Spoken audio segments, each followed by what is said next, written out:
ទុះទៀតហើយទុះទៀតហើយសង្គ្រាមនៅលីបង់បាទគម្រាមបំផ្លាញក្តីសង្ឃឹមសន្តិភាពនៅមជ្ឈមបូព៌ាបាទសួស្តីប្រិយមិត្តទាំងអស់គ្នាក្តីសង្ឃឹមដែលពិភពលោករំពឹងថានឹងឃើញសន្តិភាពនៅតំបន់មជ្ឈមបូព៌ាបានរងការប៉ះទង្គិចមួយទៀតបន្ទាប់ពីកិច្ចចរចារវាងសហរដ្ឋអាមេរិកនិងអ៊ីរ៉ង់ដែលគ្រោងធ្វើឡើងនៅប្រទេសស្វីសត្រូវបានពន្យាពេលដោយមិនទាន់កំណត់ថ្ងៃថ្មីកិច្ចប្រជុំនេះត្រូវបានគេរំពឹងថានឹងជាជំហានដ៏សំខាន់មួយដើម្បីបំលែងបទឈប់បាញ់បណ្ដោះអាសន្នឲ្យคล้ายទៅជាកិច្ចព្រមព្រៀងសន្តិភាពដែលមានស្ថិរភាពជាមុនប៉ុន្តែការផ្ទុះអំពើហិង្សាជាថ្មីនៅប្រទេសលីបង់បានធ្វើឲ្យផែនការទាំងនោះជួបឧបសគ្គធំយោងតាមប្រភពព័ត៌មាន Reuters គណៈប្រតិភូអាមេរិកដឹកនាំដោយលោកអនុប្រធានាធិបតីលោក J.D. Vance បានលុបចោលដំណើរទៅប្រទេសស្វីសខណៈអ៊ីរ៉ង់ក៏មិនទាន់យល់ព្រមបញ្ជូនគណៈប្រតិភូទៅចូលរួមដែរអ្នកវិភាគជាច្រើនយល់ថាការបញ្ជាពេលនេះគឺជាសញ្ញាបង្ហាញថាផ្លូវទៅរកសន្តិភាពនៅមជ្ឈមបូព៌ានៅតែពោពេញដោយភាពមិនប្រកបប្រជានិងការមិនទុកចិត្តគ្នារវាងភាគីពាក់ព័ន្ធ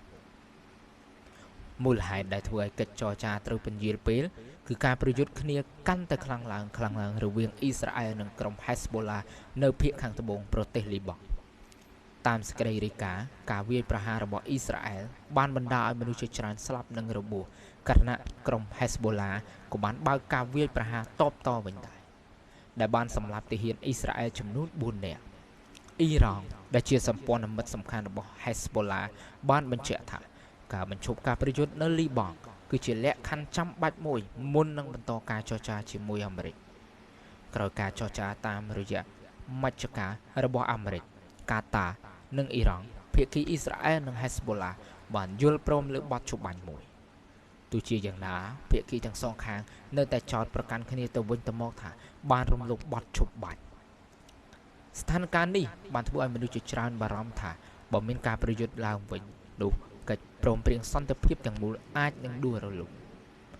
បើទោះបីជាកិច្ចចរចាត្រូវបានពន្យាពេលក៏ដោយក៏ភាគីអាមេរិកនិងអ៊ីរ៉ង់មិនទាន់បោះបង់ការចរចាទាំងស្រុងឡើយទេមន្ត្រីទាំងសងខាងបានបង្ហាញថាពួកគេនៅតែចង់បន្តការពិភាក្សានៅពេលដែលស្ថានភាពសន្តិសុខមានភាពប្រសើរឡើងកិច្ចព្រមព្រៀងដែលកំពុងពិភាក្សាមានគោលបំណងពន្យាបទឈប់បាញ់រយៈពេល60ថ្ងៃនិងបើកផ្លូវសម្រាប់ការចរចាអំពីកម្មវិធីនុយក្លេអ៊ែររបស់អ៊ីរ៉ង់ក៏ដូចជាការដកទណ្ឌកម្មសេដ្ឋកិច្ចមួយចំនួនផងដែរប៉ុន្តែបញ្ហាជាច្រើននៅតែមិនទាន់ដោះស្រាយបានដូចជាបញ្ហាសារធាតុអ៊ុយរ៉ាញ៉ូមដែលអ៊ីរ៉ង់បានចម្រាញ់រួចនិងបញ្ហាសន្តិសុខនៅច្រក Hormuz ដែលជាផ្លូវដឹកជញ្ជូនប្រេងដ៏សំខាន់មួយរបស់ពិភពលោកសរុបមកការពន្យាលពេលកិច្ចចរចាសន្តិភាពអាមេរិកអ៊ីរ៉ង់បានបង្ហាញថាស្ថានភាពនៅមជ្ឈមបូព៌ានៅតែមានភាពផុយស្រួយខ្លាំងពិភពលោកកំពុងរងចាំមើលថាតើបទឈប់បាញ់នៅលីបង់អាចរក្សាបានយូរប៉ុន្មាន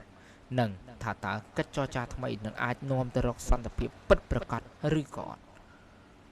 អរគុណសម្រាប់ការទស្សនាកុំភ្លេចជួយចុច like និង subscribe ម្នាក់មួយផងប្រិយមិត្តបាទអរគុណ